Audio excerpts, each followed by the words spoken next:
When it comes to investing, keeping it simple can be the smartest choice. This video is a straightforward DIY investment framework just for you. Invest monthly. Don't wait. Every moment counts. Monthly investments pave the way for financial growth while delaying investment costs you more. Long-term vision. Invest with future in mind. Avoid touching funds needed within 2 years.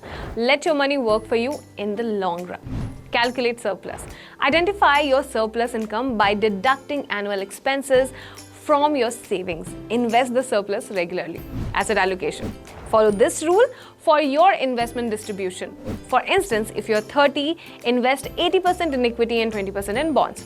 Opt for low-fee index fund for a smart choice. Regular rebalancing. Every 2 years, adjust your portfolio to match your age-based allocation. Stay balanced and agile in your investment approach. Home investment. Plan for a home with a 20% down payment when your wealth allows. It's a cornerstone for your financial stability.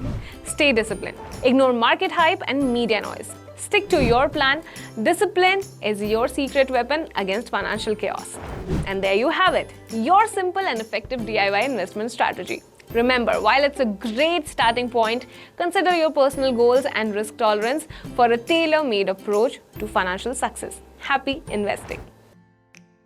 Investment in securities market are subject to market risk. Read all the related documents carefully before investing. For more information, visit kuvera.in.